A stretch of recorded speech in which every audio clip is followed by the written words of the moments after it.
you meditate with the awareness, you will come to this understanding.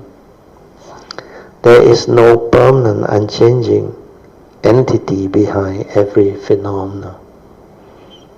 That is why it's just a phenomenal world of consciousness created by mind, the mundane mind. Hence, not so real and not what you think or not what one thinks. So this one, to see there is not a permanent, unchanging entity is very important.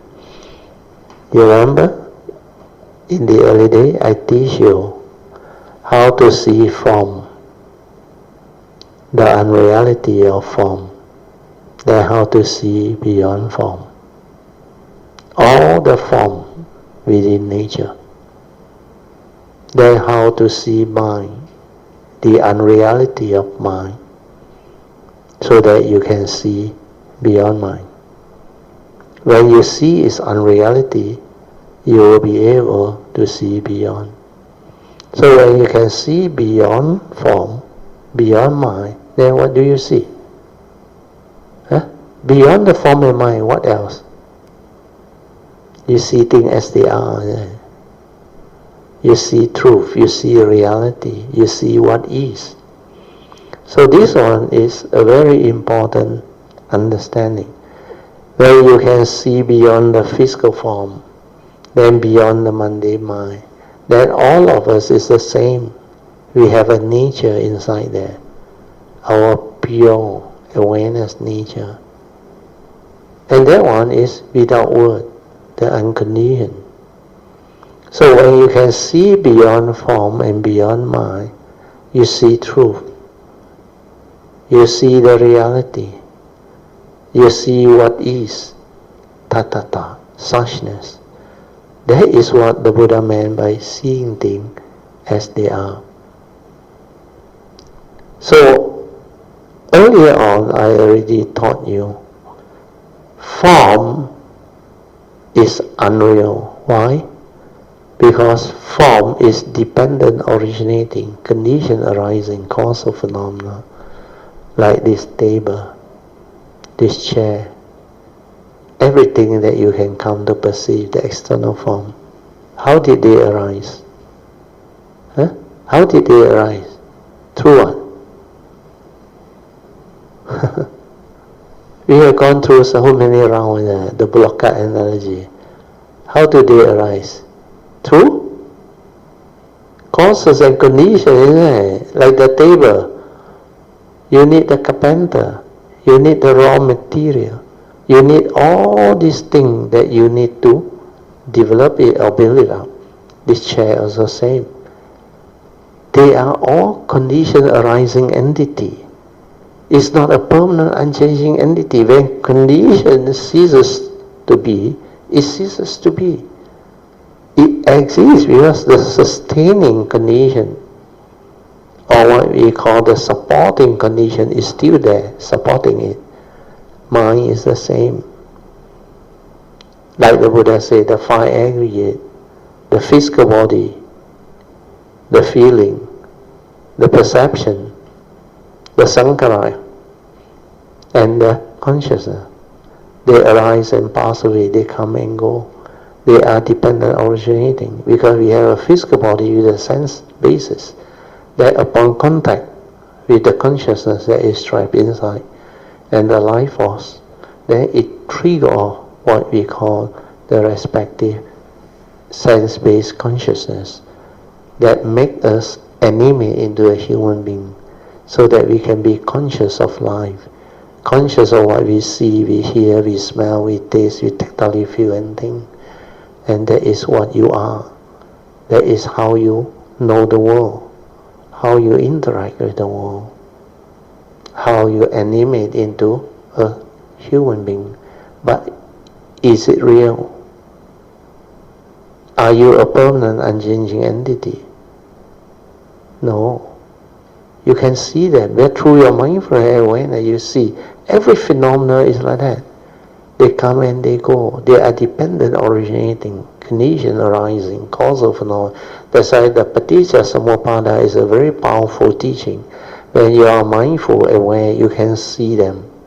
You can see the manifestation, the movement, the activity within your five aggregate of form and mind. And that's how you function as a human being. That's how you stir your mind, develop the emotion, the illusion, the wrong view, the sakkayaditi, and you constantly input the wrong content of consciousness, which means you have not developed the wisdom to enable you to cultivate the Noble Eightfold Path, so that you can have the embodiment of all the noble qualities that can allow you to develop the true understanding to live life. Because these Noble Eightfold Path are all the noble qualities or path factors that the enlightened being possess. That's why without the mindfulness, the Dhamma understanding, you cannot understand all this, and you cannot develop all this. You cannot awaken to all this. So if they are dependent originating, condition arising, like all external form, which we have gone through, then your mind also, you learn to see mind, the mundane manifestation. Then you learn to see the unreality of mind, because they are all mind state, impermanent, they come and go, they are dependent originating. So like all the aggregates we already gone through, feeling arise and pass away, you didn't die, how can it be you? Then feeling, when you perceive through your views, opinion and conditioning, you stir your mind, then the pleasant and unpleasant feeling arise, because this is duality. Whatever you like, you label it as pleasant feeling. Whatever you don't like, you label it as ill will or unpleasant feeling. So sensual desire, ill will, like and dislike, pleasant and unpleasant feeling, they are all your mind states that cause the movement through your wrong view, sakkayaditi. So when you understand all this, at the moment of perception is very important. You act according to memory, conditioning, belief system, then you are not acting at all, where there is not wisdom. That's why you must act according to Dhamma way, which is the wisdom way. When you have awakened to the Dhamma understanding, then you will act based on that understanding, which is wisdom. So acting according to wisdom is the true action or true way of acting. You don't act according to memory, because that one is knowledge, rubbish, full of all the delusion. Your roots of greed, hatred and delusion, even your phobia, your selfishness, your emotion, your envy, your jealousy, your bias, your what they call mental views, opinion and conditioning, even your belief system, they trigger a lot of problem for living being. Especially their phobia, their insecurity, then their what they call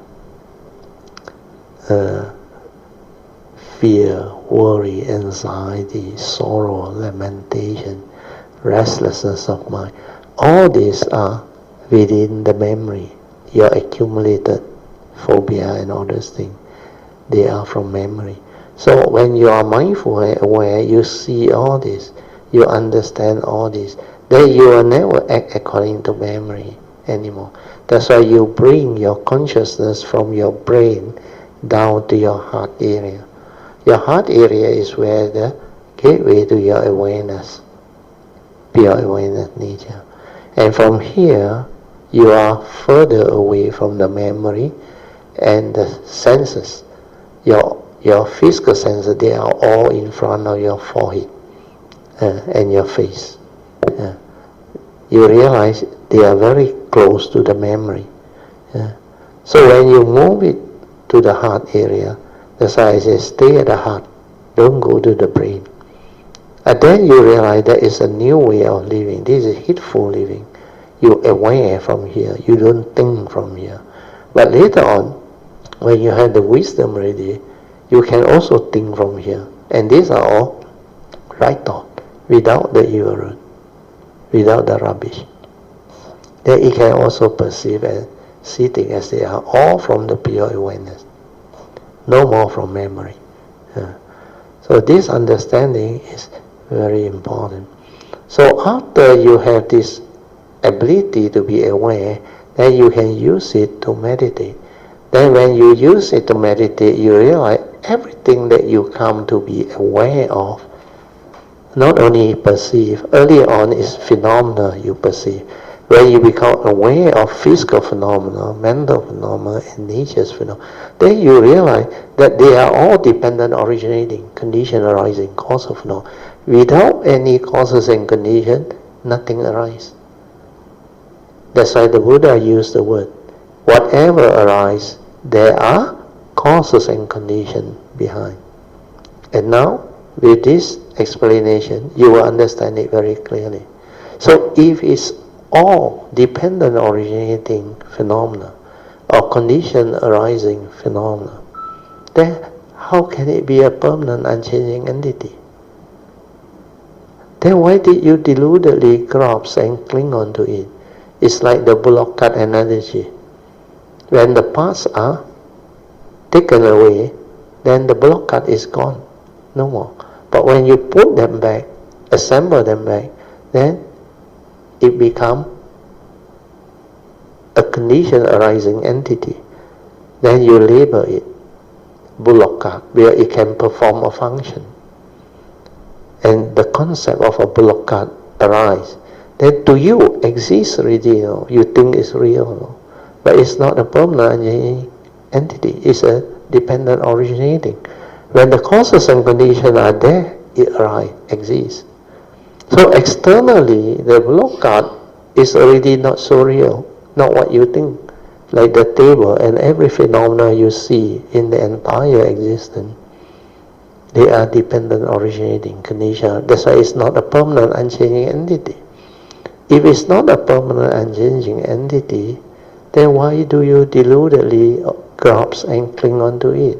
Because externally, when you perceive them, it's already not what you think. It is not a permanent unchanging entity, dependent originating. Not so real. Then how do you know it's a bullock cart? Or how do you know it is that type of external form, like the human being and all those things? You know it through your perception, understand? You perceive it through your aggregates of mind. And when you perceive it, it's just an image in front. The mental image of perception. This is even more unreal, understand? Externally already dependent originating, condition arising entity, not so real, not what you think. Then how do you know there is a bullock cart? Through your mental image. And this image is even more unreal. There is not a physical thing at all, not tangible, it's just an image. Then why do you cling on to it, hold on to it, and give so much meaning? It's just like you perceive the human being. Then you extend it. The human being can be your loved ones. Understand?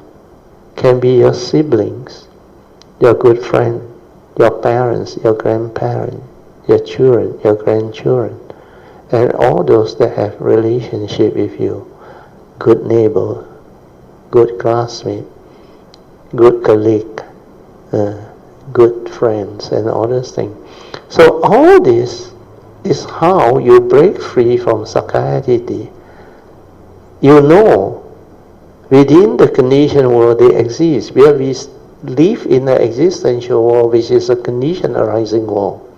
And all this appear real, but they are not what you think. Because these are all dependent arising or dependent originating phenomena. not a permanent, unchanging entity, and not what you think. If it's not a permanent, unchanging entity, then why do you deludedly believe that it is real? It is what you think you are. Why did you cling onto the I, the ego, the personality? Then every moment of sense perception, every moment of seeing, you deludedly through Sakayajiti say, I see, therefore I am, therefore all this is what it is. Then the ego arises. The three evil roots of greed, hatred, and delusion arise. You develop selfishness, possessiveness. You crave, you cling, you grasp, you hold. Then when you cannot get what you want, you become angry, emotional. Then hatred, envy, jealousy, they manifest. Then you become aggressive, violent. That's how your Sankara activity, mental states, that has the evil roots of greed, hatred, and delusion, become disruptive. Then when you got a problem, you develop fear, worry, anxiety, sorrow, and lamentation, restlessness of mind. That's why most of the time you are heedless. You worry a lot. You cling on to a lot of things. And all this thought process that you cling on to, grasp onto, they start to haunt you. That's why you cannot sleep. You cannot become peaceful. You become restless. Because they keep on arising to haunt you. Because these are your unfinished business or so-called problem that you haven't resolved. That's why when you have problem means you don't have Dhamma.